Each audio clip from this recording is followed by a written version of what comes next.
Olá pessoal, sejam muito bem-vindos ao terceiro episódio do DTMcast. Meu nome é Gabriele Tomé e hoje nós vamos falar sobre um tema muito importante. Para você que é triticultor, que trabalha com a cultura do trigo, fica ligado porque hoje nós temos dois grandes especialistas para a gente conversar um pouco mais sobre as plantas daninhas e o controle dessas plantas daninhas dentro da cultura do trigo. Queria agradecer a presença do professor Giliard Dalazen, que está aqui conosco para trazer um pouco mais dessa experiência vasta que você tem aí nesse cenário. Olá, Gabi. Olá, pessoal. É um prazer, agradeço pelo convite, tá? É um prazer estar aqui falando com vocês. Vamos ver se a gente ajuda aí o agricultor, o agrônomo que está no campo a combater esse azevém aí, que é um grande problema, um dos principais, se não o principal problema da cultura do trigo. É isso aí, obrigada, professor. E, não menos importante, nosso colega da Syngenta, Nivaldo Lonardoni, gerente de marketing para as culturas de arroz, feijão e trigo. Então, é um prazer tê-lo aqui conosco, Nivaldo. Muito obrigada pela presença. Muito obrigado a você, Gabi. Obrigado, Giliard, por aceitar nosso convite. É uma honra estar fazendo parte dessa mesa aqui, conversar com vocês sobre esse tema. E espero que o nosso público goste e aproveite as informações que a gente vai trazer aqui hoje. Maravilha. Obrigada, gente. E a ideia, justamente, pessoal, é trazer essas informações técnicas de forma simples e dinâmica, né, para quem está assistindo. Mas antes da gente entrar nesse tema, eu queria colocar uma foto aqui na nossa tela para a gente conversar um pouquinho sobre a pessoa, né, o professor Giliard Dalazen, contar um pouquinho da sua história pra gente, professor. Nossa, essa aí é antiga, hein? Essa é antiga. Isso aqui é lá no Rio Grande do Sul, de onde eu sou natural. No tempo que era Erval Seco ainda, depois foi emancipado um outro município, dois irmãos das missões. E conta muito da minha história, tá? Eu sou família de pequeno produtor e produtor de leite, tá? A pequena propriedade de grão do Rio Grande do Sul, geralmente ela tem uma renda complementar que acaba muitas vezes sendo a renda principal, que é a pecuária leiteira. E aí tá meu irmão segurando o bezerro que tinha nascido aqui, eu ali que roupa linda, de verde e azul, com a chupeta na boca, e meu pai. De quem tirou essa foto aí foi minha mãe. Então isso conta muito sobre o princípio de tudo. Estudei na escola da comunidade, no interior, depois fui para a escola agrícola, Santa Maria, fazer agronomia. Depois fiz a pós-graduação em Santa Maria, o mestrado, o doutorado em Porto Alegre, na URGS, com plantas daninhas. E aí, desde 2016, eu estou nessa lida aí de docência, ensinando um pouco do que eu sei para gurizada sobre plantas daninhas. Primeiro aqui em Londrina e agora eu tô em Ponta Grossa, na UEPG, mas mantenho aqui meu vínculo em Londrina como orientador e professor na pós-graduação. Que legal. Bacana. Então, aqui é foto raiz mesmo, né? Raiz. Legal, professor. E a gente também, então, explorar um pouquinho mais desse teu conhecimento aí amplo, né, quando a gente fala em plantas daninhas. E na cultura do trigo, a gente tem um grande problema, né? Que é o azevém.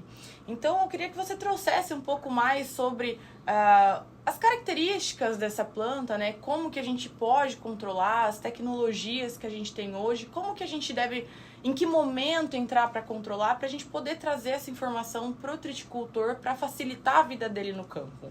Correto. Azevém, eu já falei na abertura, né? É uma planta daninha que, inclusive, ela, em muitas situações, decide se o produtor vai plantar trigo ou não na área, porque a gente sabe que em grandes infestações, por melhor que seja o manejo, a gente tem que estar ciente que alguma coisa pode acontecer ali em relação à competição. Então a gente pensa em preparar essa área para plantar trigo, né? Não dar uma diminuída nesse banco de sementes, e algumas práticas são importantes. A gente brinca assim, o produtor que só quer plantar trigo todo ano, provavelmente ele vai ter um probleminha de azevém ali com o passar do tempo. Por quê? Você me perguntou das características. Trigo e azevém são plantas da mesma família, com as mesmas necessidades ambientais, nutricionais, fisiológicas, e a gente diz que elas se mimetizam. Até é difícil o aluno lá que está no começo do curso de agronomia separar a plântula de trigo do azevém, porque realmente elas são muito, muito parecidas. Mas isso não significa que o cara não vai poder plantar trigo. Claro, ele tem que primeiro ter, essa área aqui tá boa, vou plantar trigo. Já dei uma baixada no banco de sementes. E essa é outra característica importante. Embora as plantas daninhas tenham dormência, o azevém não tem uma dormência muito prolongada. Então, em 2, 3 anos que eu caprichar nessa área de não deixar reabastecer o banco de sementes, já consigo deixar a condição bem legal para fazer uma boa produção ali sem muita interferência. Questão de épocas de controle, né? A gente sabe que é uma planta de inverno, então a hora que o pessoal começar a colher soja nas regiões que teve condição de ambiente, de frio, vai começar a emergir azevém. Então uma das medidas é, vou semear trigo, não posso semear trigo em que já tenha azevém emergido naquela área, tá? Muitas vezes o pessoal pensa, não, mas eu vou fazer um pré-emergente aqui, vou fazer um S-metolaclor, um outro produto que é usado como pré-emergente. Esse azevém que já está emergido, ele não vai ser controlado, porque o herbicida é pré-emergente. Então, terminei a colheita, vou plantar trigo, ou eu coloco uma planta de cobertura naquele vazio outonal, o pessoal usa muito nabo, ou eu coloco uma dessecação, um herbicida para dar uma limpada, e aí sim eu fazer a semeadura.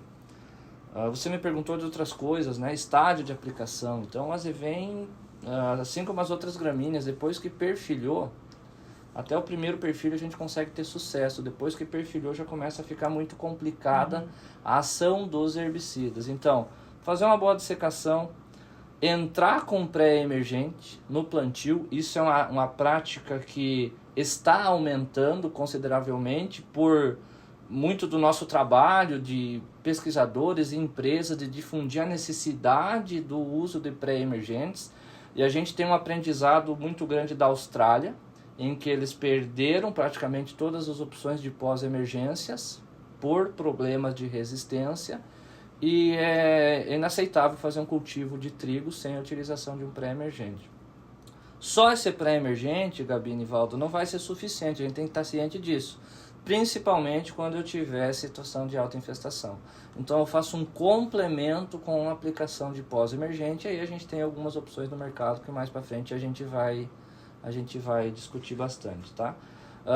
Rotação de culturas é muito importante para azevém, porque vocês imaginem comigo, eu planto trigo todo ano no inverno e soja no verão. Esse azevém vai sementear junto com o trigo, porque eu completo o ciclo dele em agosto, setembro e outubro junto com o trigo, então dá tempo de sementear, na colheita eu vou separar pelo vento e as sementes vão ficar no solo. Quando eu faço uma rotação, por exemplo, no verão, em áreas do sul, que a gente está falando, vou plantar milho. A dessecação para eu plantar milho é antes do azevém produzir sementes. Então a rotação de culturas é uma ferramenta muito importante também para o azevém, que é uma planta muito competitiva, né? A gente faz trabalhos aí, varia de 20% a 80% de redução na produtividade.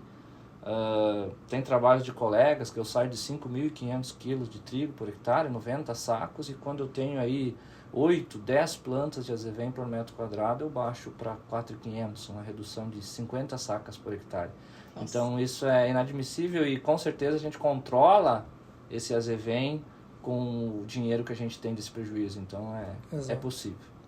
Eu acho que um ponto importante é implicar um pouco do tamanho que é esse problema, né? Então, você comentou do quanto que ele traz de prejuízo dentro da cultura, mas para a gente ter um pouquinho de noção, Nivaldo, hoje dentro de todo o trigo que é plantado no Brasil, qual que é a dimensão de áreas que tem esse problema de azevém? Gabi, é uma boa pergunta. Hoje o trigo no Brasil, vamos pegar o exemplo da última safra, 2023. Se plantou-se 3,6 milhões de hectares de trigo no Brasil. Desses 3,6, 95% ele está aqui no sul, pegando aí Paraná, Santa Catarina e Rio Grande do Sul. E a gente tem alguns dados que falam que desses 3,6, 2 milhões e meio de hectares tem a presença do azevém. É claro que com intensidades diferentes, mas se você for analisar, nós estamos falando aí de um percentual muito alto da área que tem a presença do azevém, que é uma planta muito, muito difícil de conviver com ela. É possível conviver? Mas tem que tomar alguns cuidados, né? Ajudando ainda em cima do que o professor disse, tem um outro fato. O professor falou, a adoção da utilização do pré-emergente vem crescendo, e vem mesmo.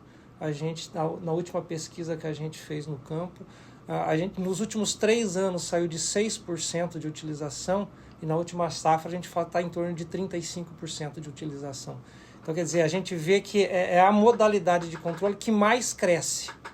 Ainda é baixa, 35% de utilização é baixa, a gente precisaria que fosse mais.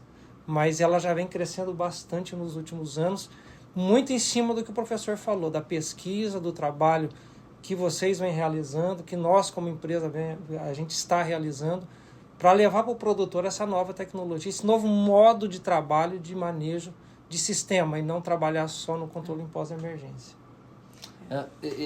Essa questão da adoção do pré-emergente, a gente tem dois tipos de motivos, né? Dois produtores. Tem o produtor que já está vendo que em muitas situações não tem o que fazer em pós-emergência, que é a questão de resistência, ele está fazendo no que a gente chama de manejo na dor, e tem produtor que já está prevenindo, eu tenho um pós-emergente que funciona muito bem ainda, tem produto novo no mercado, mas eu tenho que protegê-lo. Como que eu vou protegê-lo? Eu vou usar um pré-emergente para não deixar todo o trabalho para o pós-emergente. A gente sabe que a questão da resistência, ela depende de alguns fatores, e um deles é a densidade de plantas daninhas que eu tiver na área. Então, se eu tiver uma densidade muito alta, a chance de eu selecionar uma planta resistente na pós-emergência, ela já aumenta. E outro ponto importante, os pós-emergentes, a gente já falou de estádio. Os pós-emergentes são muito dependentes de estádio de aplicação. 2, 4 folhas, até o primeiro perfil no máximo. Se eu não faço um pré-emergente bem feito, eu vou ter uma escada de azevém na minha lavoura. E aí, naturalmente, vai ocorrer alguns escapes por estádio de aplicação. Com o passar do tempo, isso aí pode se transformar num problema de resistência. Eu acho que isso é um ponto muito importante que você trouxe, porque hoje, por exemplo, a gente tem todos esses casos de resistência, né, dos produtos que são mais utilizados para o controle do azevém. E hoje a gente vem com o Axial, que é uma nova tecnologia, né? Ele é um DEN, não é um DIN, não é um FOP, diferente do que a gente tem das CEASAs. E um ponto importante é essa questão da longevidade, né? Então, além da gente utilizar um pré-emergente, o timing da aplicação ele é muito importante. Então, eu acho que esse é um ponto que a gente precisa frisar, até porque a gente precisa proteger essas moléculas para a gente ter uma longevidade desses produtos, né? Que ele continue entregando um bom controle. Aí eu lembrei daquilo que eu falei no início. Infelizmente tem produtor que planta trigo em área que o azevém já nasceu, já emergiu, aquela resteva da soja. E aí eu vou ter ainda mais planta maior se eu não fizer uma boa dessecação. Então é manejo integrado, pessoal. Não é só o pós, ou só o pré, ou só a dessecação que vai resolver. A gente tem trabalhado nisso, feito alguns trabalhos de sistema, só com o pré-A, o pré-B, só com o pós-A, o pós-B, e com pré seguido de pós. E em todos os trabalhos os resultados eles são uniformes no sentido que quando eu tiver o pré e o pós eu tenho um melhor resultado. Isso a curto prazo. Se a gente for pensar a longo prazo em questão de seleção de resistência, o ganho ainda é muito maior quando eu trabalhar com sistema de pré com complemento de pós. Além do ponto também, né, professor, da complexidade do azevém, do fluxo de germinação dele, né? Que diferente de outras plantas daninhas, ele vem em vários fluxos, né? E se você usar só uma modalidade de manejo, você dificilmente vai conseguir controlar todos esses fluxos. Exato. Né? Então, a utilização de várias modalidades em pré, em pós inicial, respeitando o estádio, eu acho que é a melhor forma de se fazer o controle. Além também do manejo antecipado, né? O manejo tem que ser muito bem feito, porque a gente vê muito no campo o produtor, e aí não é por desconhecimento, é porque muitas vezes o operacional dele, alguma coisa atrapalha. Quando ele vai fazer o pós, ele já está com o azevém entorcerado, né? Sim. E aí já perdeu totalmente o estágio de manejo. E aí aquilo lá não vai ser controlado, vai se multiplicar, então a gente vê muitos problemas ainda no campo disso aí. E a gente vê também, contribuindo, que nós tivemos 2023 um ano muito difícil para a triticultura no Brasil. Foi um ano de El Niño, um ano de muita chuva na colheita, baixa produtividade, qualidade ruim, e os preços também não ajudaram. Então a gente olha a 24 agora, um produtor muito preocupado. Por quê? Porque ele perdeu dinheiro com o trigo ano passado. Uhum. Então ele está preocupado em o quanto eu vou investir no trigo esse ano. E a gente tem que estar toda hora lembrando ao produtor que o investimento que ele faz no manejo de plantas daninhas não é só para esse ano, é para longo prazo. Então muitas vezes ele fala, vou economizar, não quero fazer o pré, ou vou fazer só o pós, ou no manejo eu vou fazer um manejo mais básico, e acaba escapando alguma coisa. Então eu acho que a gente tem que como técnicos, como fomentadores, a gente tem que pensar no médio e longo prazo também. Então, mesmo sendo um ano em que ele está refletindo se ele vai investir ou não, eu, se fosse produtor, não sou produtor, infelizmente, gostaria de ser produtor, e eu acho que seria um ano bom, vai ser um ano bom para o trigo, porque a gente está mudando o clima, uma perspectiva de laninha, onde a gente vai ter um ambiente melhor para a cultura do trigo. Na teoria, chove-se menos em anos de laninha, teremos menos problema na teoria com relação às chuvas na colheita, os preços internacionais estão reagindo, o dólar subindo, então acho que vai ser um ano bom para a cultura do trigo. E a gente tem que, sendo um ano bom, ajudar a controlar as plantas daninhas. Eu acho que é um ponto que a gente tem que pensar também como produtor, né? Se você tem um ano bom de clima e de preço, mas tem azevém no meio do trigo, teu ano se tornou um ano ruim. Então, é fundamental fazer aquele arroz com feijão bem feito. Claro que a gente não controla todas as situações, questão de chuva ano passado, mas a gente tinha uma previsão de chuvas. Mas esse ano que se apresenta como um ano favorável, então a gente tem que fazer um negócio bem feito para chegar no final lá e encher a tuia de trigo. E bem pesado. Porque tem coisas que a gente não controla, né? A chuva, por exemplo, na colheita, ali a gente não tem como controlar, mas a presença do azevém, a gente tem ferramentas para isso. E eu acho que um ponto que vocês dois trouxeram, que é a associação de ferramentas é muito importante, porque se a gente for pensar hoje, professor, até você trazer uma informação, quantas plantas um pé de azevém pode gerar? Qual que é a geração que ele pode trazer? Depende muito do vigor da toceira do azevém, né? Do número de perfilhos. A gente vê assim que cada espiga de azevém, como essa que a gente tem na foto aqui, ela produz mais de centenas de sementes. Se você pegar cada espigueta que você for olhar ali, vai ter 8, 10 sementes.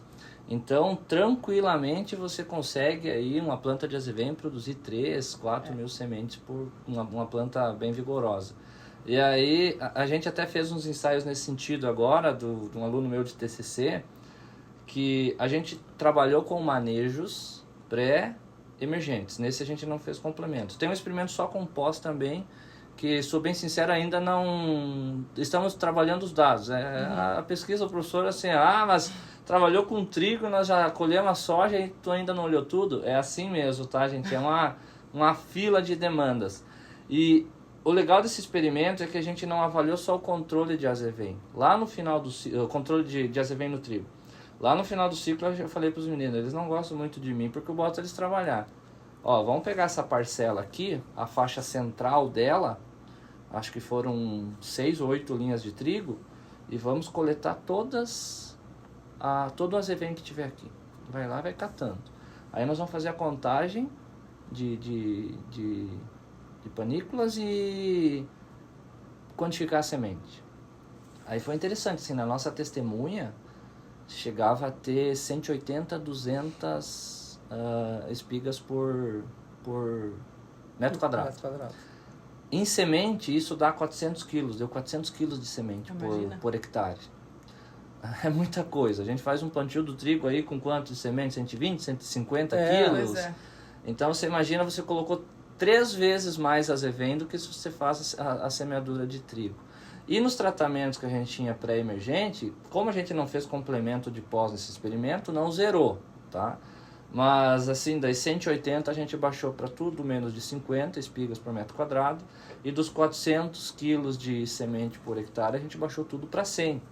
Então, uma redução aí de 75% pelo menos na multiplicação de semente. Se eu fizesse um manejo pós-emergente para complementar, com certeza teria diminuído em 95%, 98%. Tá? Então, é o prejuízo no ano, como o Nivaldo colocou, fora o azevém que tu está produzindo para os próximos ciclos de cultivo.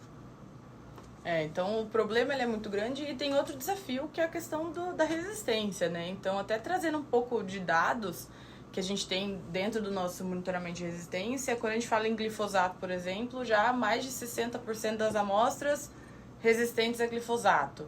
As ferramentas que a gente tem utilizado aí, as ALS, o iodo sulfuron, mais de 80%, o piroxulam mais de 60%. Então, realmente a gente tem um desafio que é a dinâmica da planta daninha e também o cenário de resistência. Então, isso que você falou, Nivaldo, do investimento em tecnologia, ele é muito importante. Porque associar o pré-emergente a um bom pós-emergente que vai funcionar, ele faz toda a diferença. Olha o quanto que a gente conseguiu reduzir de semente só com o pré-emergente. Então, se a gente associar os dois, a gente vai ter um bom controle e utilizar ferramentas que vão ter um bom controle, né? E aí trazer um pouquinho mais do axial em si, né, Nivaldo, que a gente lançou há 1 ano, 2 anos atrás. Ano passado foi o ano que a gente teve comercial, a gente teve uma alta adoção, né, do axial no Exatamente. O axial, oficialmente, a gente lançou em 2023, né? 22 foi um pré-lançamento, 23 foi o lançamento.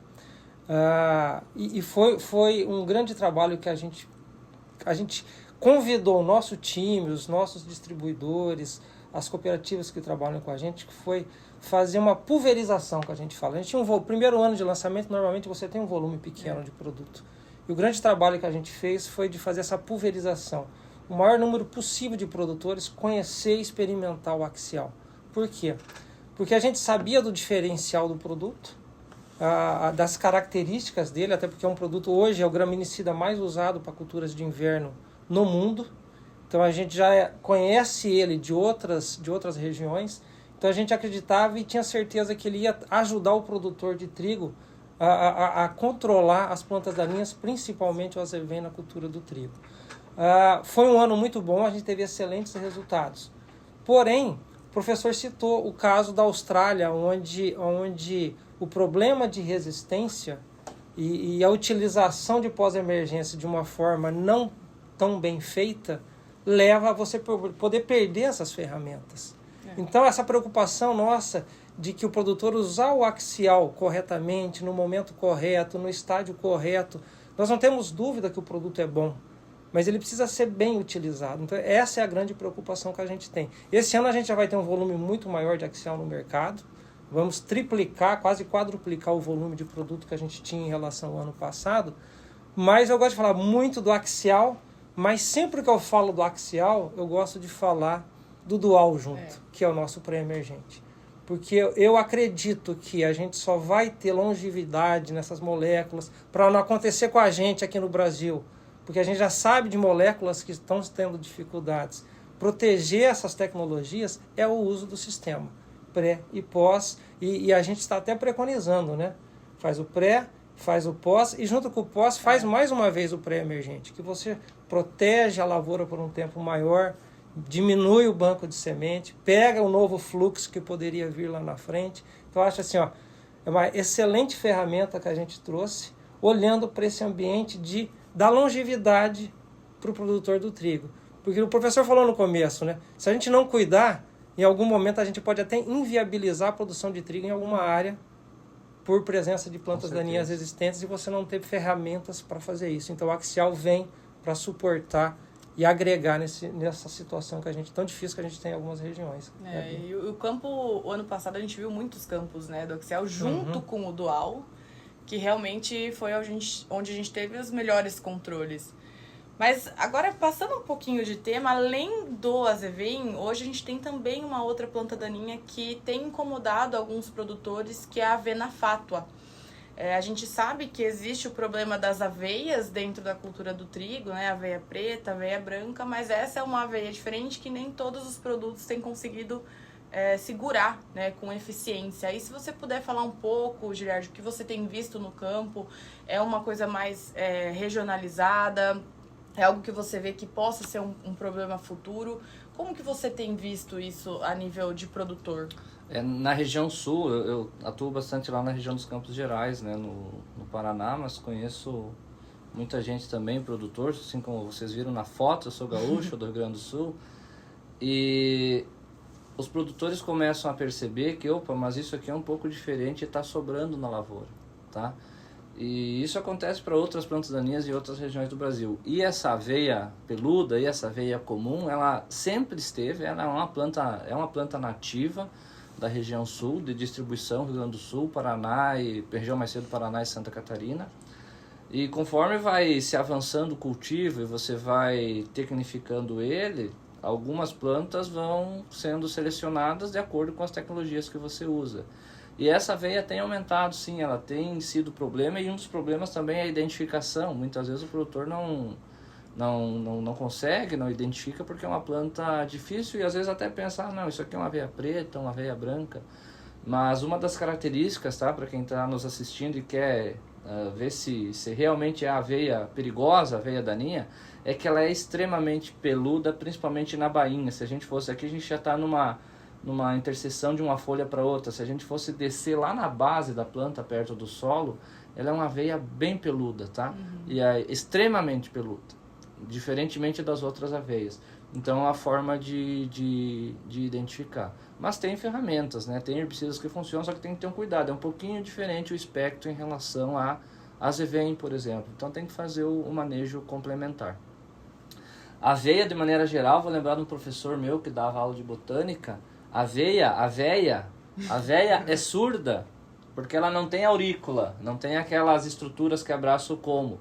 Mas a aveia é linguaruda também, ela gosta de uma fofoca, que é essa lígulazinha ali que tem na base da lâmina foliar próximo do colmo. Então é um alerta, tá, pessoal? Ficar de olho nessas plantas que começam às vezes a sobrar no meio da lavoura.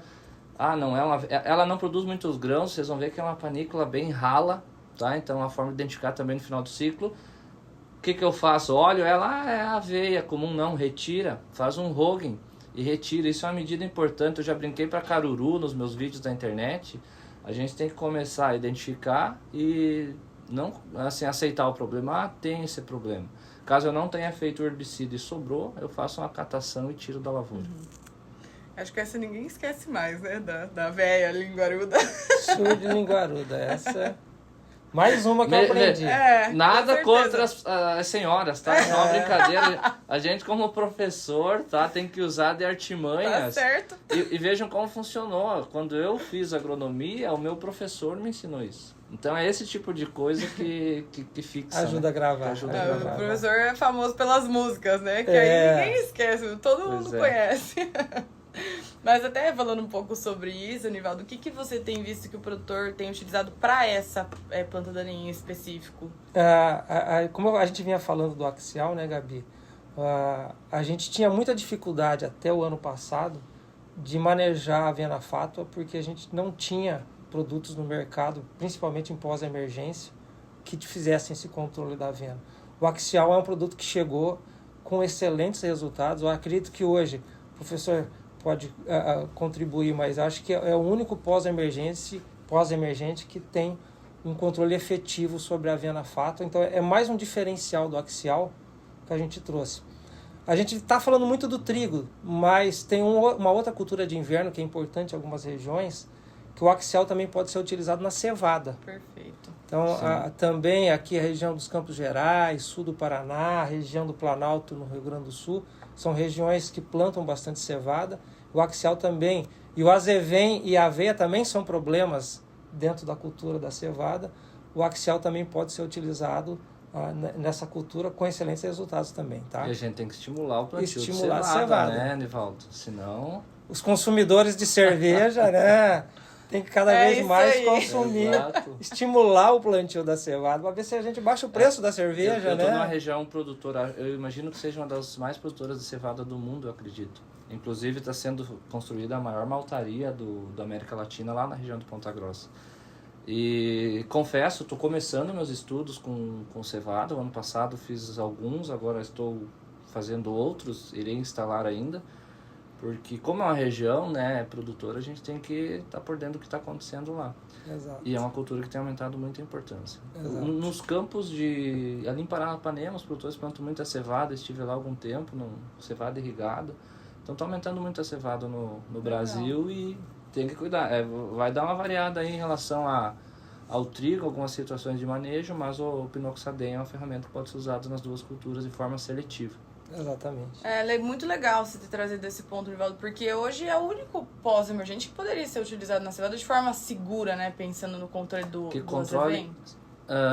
Sim, é uma das ferramentas, mesmo porque nessas regiões de cevada, como os Campos Gerais, o problema de azevém resistente aos outros herbicidas, ele está assim, dá para dizer, fora de controle, tá? A gente, experimentos, quando o pessoal vacila, experimento que não é da herbologia, o pessoal está fazendo experimento de trigo lá para outra área, se não fizer a aplicação do herbicida correto ali, infelizmente se perde experimento, tá? Tanto em trigo quanto em cevada. Eu acho que é muito importante, até para dar uma resumida, assim, focar um pouco mais no que a gente precisa trazer pro pessoal, é o manejo do sistema. Exato. Né? Seja para trigo, seja para cevada, mas pensar realmente em trabalhar com uma boa dessecação, com um bom pré-emergente, trabalhar com um bom pós-emergente, o manejo do sistema, né? Na verdade, quando a gente fala em plantas daninhas no geral, seja para trigo, para milho, para soja, a gente tem que pensar nisso, né? Então a gente tem ervas daninhas de difícil controle, resistência. Então é mais realmente uma chamada aí pro pessoal que tá em casa, quem trabalha com planta daninha aí né, a nível Brasil, realmente trabalhar a nível de sistema para a gente poder ter um bom controle, né? Tanto em pós quanto em pré. E prevenir, eu brinco, é prevenir para não remediar, até tem numa música, né? Manejar de janeiro a janeiro, não deixar o mato sementear. Ainda mais se ele for resistente, prevenir para não remediar, é daquela música lá da Estrada da Vida. E o azevém, ele entra nesse cenário aí de ainda mais se ele for resistente. O que o produtor tem que pensar, antigamente o que tinha fluxo de mato da lavoura do vizinho, ou por uma colhedora, ou por semente, o trigo e o azevém tem esse problema também. Então a gente sempre estimula a usar semente certificada, semente limpa, fazer um manejo preventivo. Mas antigamente, o nosso primeiro caso de resistência de planta daninha é em 93, então a maioria dos produtores já cultivava antes disso. Foi o caso de picão e depois leiteiro. A glifosato foi em 2005, inclusive com azevém e bulvo os primeiros casos. Mas antes disso, tá vindo semente da lavoura do meu vizinho, ou plantei uma semente lá que tinha planta daninha. Tudo bem, tinha o problema, tinha interferência, mas essas sementes não tinham genes de resistência. Então hoje a gente está falando de dispersão não só de planta daninha, mas dispersão de genes de resistência. Então é prevenir, é manejo, tá? Não é só químico, são todas as outras práticas que a gente acaba difundindo para proteger o químico, porque a gente sabe que no final, assim, aquela medida de controle emergencial geralmente é o químico, mas para que ele funcione bem, eu tenho que ter preparado esse cenário para o herbicida funcionar. O professor falou no início também, na abertura, e reforçando a Gabi também agora, que a Gabi falou do manejo para plantio, pré, pós, mas tem uma modalidade que está aumentando também a adoção, que é o manejo pós-colheita da soja, que alguns chamam de manejo outonal, outros chamam de manejo antecipado, que é uma modalidade que eu também acho que tem contribuído muito. A gente tem alguns colegas na região, eu trabalhei um bom tempo na região de Guarapuava, e que já estão adotando isso já há 2, 3 anos, e isso diminui muito o banco de sementes, e não só do azevém, mas uma buva, as ervas daninhas de difícil controle. Então, colheu a soja, espera a palhada da soja baixar, começa a vir o primeiro fluxo de germinação ali, é um excelente momento também para você fazer um manejo, porque você vai ter uma janela entre a colheita da soja e o plantio do trigo, e esse é um excelente momento também para fazer essa manejar e baixar essa pressão. E né, um professor? ponto importante nisso aí, Nivaldo, às vezes o produtor tirou essa soja e ele não vai fazer trigo nesse ano. Imagine um cenário, vou fazer uma planta de cobertura para plantar milho. Pode ser. Tem que manejar esse azevém, essa planta daninha, antes de fazer a planta de cobertura. A gente difunde muito a planta de cobertura, mas tem que ser numa área limpa. Vou fazer um mix de aveia, centeio e nabo e vou plantar no meio do azevém? Não serviu para nada. Vai diminuir porque tem o controle cultural do mix, mas se esse azevém já tiver emergido no pós-colheita da soja, antes de semear o mix, eu vou multiplicar azevém naquela safra também. Esses que germinaram primeiro. Os que germinarem mais tarde, provavelmente a dessecação do mix vai manejar. Mas, entende? A gente tem condição de azevém a partir de março, abril, se tiver umidade e frio, já está emergindo. Então, esse azevém que eu vou colher, às vezes a gente colhe a soja, lá já está aquele pelego de azevém, né? Vou plantar um mix nessa área, eu não vou dessecar. Aí planto o mix no meio do azevém. Não é inteligente fazer isso aí. Então, a gente recomenda fazer uma boa dessecação, depois estabelecer o mix. E aí, sim, para o próximo ano eu tenho redução de azevém.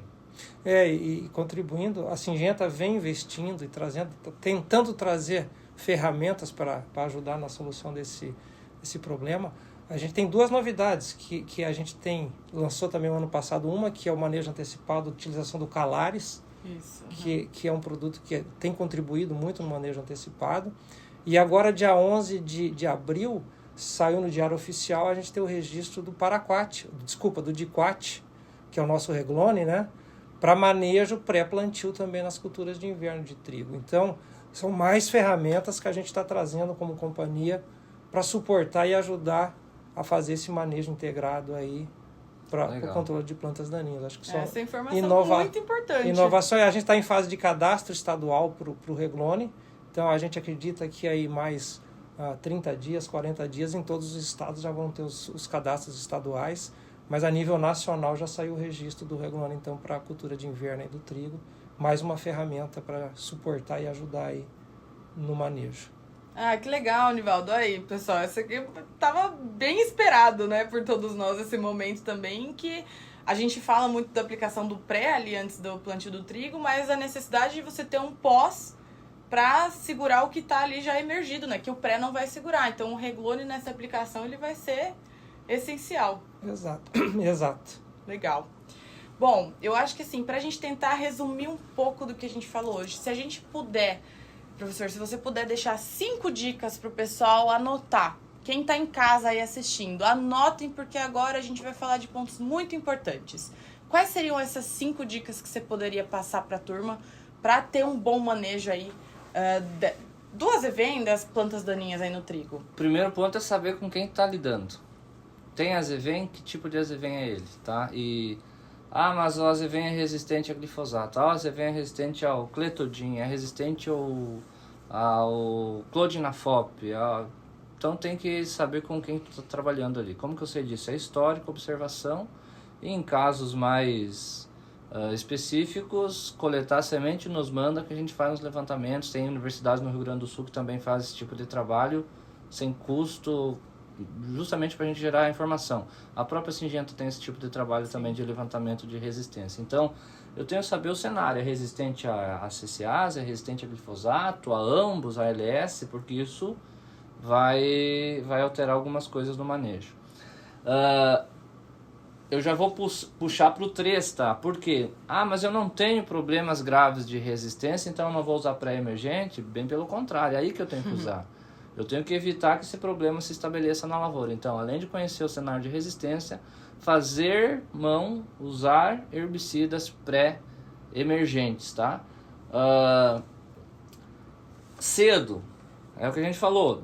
Colher uma soja, vamos eliminar esse azevém aí para não deixar ele perfilhar, porque assim, a gente sabe que tem regiões que colhem a soja mais cedo. A gente está trabalhando cada vez com cultivares mais precoces, mesmo no sul. E aí dá um vazio ali de março, abril, e o cara vai fazer a semeadura do trigo. Rio Grande do Sul, regiões mais frias, gosta de fazer um pouquinho mais tarde, geralmente não faz semeadura em abril para escapar de alguma geada no florescimento. Então, vou fazer uma semeadura de trigo em maio. Eu não posso deixar aquela área ali parada por 45, 60 dias, tá? Se eu puder utilizar uma planta de cobertura, melhor ainda. Se eu não for fazer isso, pelo menos deixar essa área limpa e não deixar esse azevém perfilhar, tá? Que a gente vai fazer então com o quarto item, a quarta dica. Não abrir mão de executar o controle no estágio correto. Isso vale antes do plantio e depois que eu já tiver a cultura do trigo estabelecida. Então são aquelas 2 a 4 folhas, tá, pessoal? Aquele azevenzinho, imagina a mão de vocês, tá ali. Antes de estabelecer um perfilhamento concreto, assim, que a gente fala, a partir do segundo, terceiro perfil já é uma planta difícil de matar. Tanto por cobertura, quanto por capacidade metabólica de se desfazer do herbicida. É uma planta que já está naquela... A gente brinca assim, imagine a planta daninha como uma pessoa. Quais são as fases sensíveis? Bebezinho e uma planta já lá senescendo, morrendo. Às vezes o cara fala, professor, eu matei a planta adulta lá de bufa. Eu brinco assim, ia morrer sozinha. Porque é uma planta anual, tá? Qual que é o pior período? A juventude, aquele vigor da gurizada, aqueles que eu dou aula lá, que jogam 5 horas de futebol, que amanhecem na festa e conseguem estar bem no outro dia. Essa é a planta daninha que nós não podemos ter na lavoura. A planta jovem, com 2, 3, 4 perfilhos, que é a fase mais vigorosa, tá? E aí, não é só o pré que vai resolver. Então fazer o complemento com o pós-emergente baseado naquele item 1 lá do cenário de resistência, tá? Então, claro que tem mais coisas, essas seriam os 5 principais, mas a gente tem outras coisas que já falamos, da rotação de cultura, do manejo de planta de cobertura no vazio outonal, reduzir banco de semente, cuidar aquela semente, vou plantar um trigo esse ano, igual o Nivaldo falou, ano passado deu prejuízo, vou pegar uma semente do vizinho ali, o cara não classificou muito bem, tem um pouco de azevém lá no meio, ou aveia é mais difícil de separar. Não é uma boa medida, tu vai estar trazendo um problema da tua lavoura. E lembre que não é só a semente, são os genes que podem estar vindo. Às vezes tu não tem aquele problema de resistência tão grave. Em um ano tu arruma esse problema. Exato. Com a semente, com a colhedora que veio do vizinho. Então esses tipos de cuidado aí são fundamentais. Mas hoje, pessoal, hoje assim, ó, o Nivaldo já falou que está aumentando a adoção, saiu de 1% há 4 anos atrás, passou para 5, 6, hoje tem praticamente 30% de pré-emergente. Não deixem a bomba estourar. Eu só tenho azevém resistente na minha área, agora eu vou usar pré. Não, vamos ser proativos e não apenas reativos. Prevenir para não remediar. Exatamente, como diz a música. Exato. Não, legal, professor. Acho que vou conectar um pouco da tua fala agora para falar um pouco do posicionamento que a gente tem hoje, que inclusive você tem trabalhado bastante, né? A gente tem feito trabalhos em conjunto onde a gente está realmente trabalhando esse manejo de sistema. E aí, pessoal, para quem está em casa, a gente vai falar um pouquinho sobre posicionamento e trazer um pouco da fala tanto do professor quanto do Nivaldo quando a gente fala do uso do pré-emergente, né? Então, a gente tem o Dual Gold, um produto que já é muito utilizado dentro da cultura da soja, na cultura do milho, a gente traz esse novo posicionamento para a cultura do trigo, onde a gente posiciona ele em 2 momentos. Primeiro, ali no plante-aplique, no momento que vai plantar o trigo, para a gente já ir reduzindo esse banco de semente, essa mato-competição inicial. E um segundo momento, pensando justamente nesses fluxos de emergência do azevém, onde a gente entra com o Dual Gold aí junto com o pós, para prolongar esse manejo aí do azevém no banco de sementes. E claro que a adição de um pós-emergente de alta eficiência, né? E aí a gente fala não só do azevém, mas também dessa aveia peluda, aveia selvagem, que é essa avenafato, e das aveias em geral. E aí a gente traz o axial, que é uma nova tecnologia, né? Ele não é o FOP, não é o DIN, é um DEM. Ele é uma tecnologia que já tem adjuvantes embutidos, ele é uma tecnologia que tem altíssima seletividade, tanto para a cultura do trigo quanto para a cultura da cevada. Então, a associação aí de um bom pós-emergente com o pré-emergente, que aqui também não tem problema nenhum, né, Nivaldo, de seletividade para a cultura do trigo, para a gente, inclusive, ter a longevidade dessa nova molécula aí que vem ajudando muito o triticultor. Aí não sei se vocês gostariam de deixar alguma mensagem para quem está nos assistindo. Fiquem à vontade. A mensagem é que, como eu falei quando eu fui falar um pouco de mercado, que o produtor está pensando o que ele vai fazer no trigo. A gente está tentando trazer aqui uma solução que muitas vezes o produtor fala assim, eu não quero investir, mas esse é um investimento que vale a pena. Esse tipo de manejo que a gente está preconizando aqui é um manejo que vale a pena. Eu colocarei até um adicional, Gabi, no posicionamento ali. A gente, além do axial como pós-emergente, a gente também tem o Topic, que é uma ferramenta que ainda funciona muito bem em várias regiões. Para aveia é um excelente produto, para azevém também é um produto muito bom, que até um ano atrás, quando a gente não tinha o axial, a gente só falava do Topic, mas a gente continua tendo o Topic também. Então nós temos uma dupla aí de axial e Topic que pode ser utilizado como pós-emergente, e o nosso pré-dual, eu acho que é a grande recomendação. Eu queria aproveitar, eu acho que a gente já está encerrando, Por favor. De agradecer de vocês terem me convidado. Para mim foi um prazer, foi muito gostosa a nossa conversa. Agradecer ao Giliardi por estar aqui com a gente, o professor se disponibilizou a estar aqui gravando com a gente. E dizer, moçada, que vai ser um excelente ano para o trigo. Pode acreditar, eu não tenho dúvida que vai ser um grande ano para o trigo. Eu que tenho que agradecer, na verdade, para nós, toda a iniciativa de fazer esse podcast é justamente trazer essas informações e informações que vocês, como especialistas que já conhecem esse mercado, conhecem esses problemas e as soluções podem trazer de forma dinâmica para o pessoal que está em casa, né? De forma simples e fácil de ser acessada. Então, professor, se você quiser deixar alguma mensagem também, por favor, fica à vontade. Legal. Em relação ao manejo, né, a gente sabe que em alguns anos muito chuvosos, a gente perde esse residual mais rápido. Então, eu acho muito interessante esse posicionamento também de pré e pós. Isso é uma tendência, tá? Para outras culturas também, você entrar com herbicida pré-emergente na pós-emergência da cultura para assegurar novos fluxos. A gente vai ver isso para outras culturas e para outras plantas daninhas, tá? Porque esse pós-emergente, ele vai controlar o que tem aqui, ele não tem residual. Que está nascido, né? E o que germina depois da aplicação dele? Pode ser que a planta daninha a gente nunca pode duvidar. A gente pode selecionar plantas daninhas de ciclo curto que vão sementear junto com o trigo, mesmo germinando bem depois. Então, esse estendimento da utilização do pré, principalmente em anos chuvosos, que a gente perde um pouco esse efeito residual, ele é muito importante, tá? E aí já aproveito para agradecer o convite de vocês, passou rápido, né? Foi bastante produtivo, uma conversa, um bate-papo. Mostrei até minha foto lá, eu com a chupeta na boca, isso aí cara, acho que mais de 30 anos tem aquela foto. E agradeço mais uma vez pelo convite. E espero que o pessoal que nos assista tenha aproveitado também, assim como eu aproveitei esse momento aqui. Muito obrigado, Gabi. Muito obrigado, Nivaldo, pelo convite de coração. Obrigada. Nós que agradecemos, né? Na verdade, ter um momento desse com você é uma aula, né, Nivaldo? De vocês dois, inclusive. Então, pelo momento de vocês, pela entrega, pelas discussões, nós que agradecemos. Então, a ideia é justamente a gente poder ter isso aqui para enriquecer cada vez mais e trazer mais informação, né, para quem está no campo. Então, muito obrigada. Obrigada pelo tempo de vocês, pelas discussões. E agora a gente finaliza o nosso DTM Cast. Muito obrigada a você que está em casa assistindo e anota tudo aí, porque essa aqui foi uma grande aula.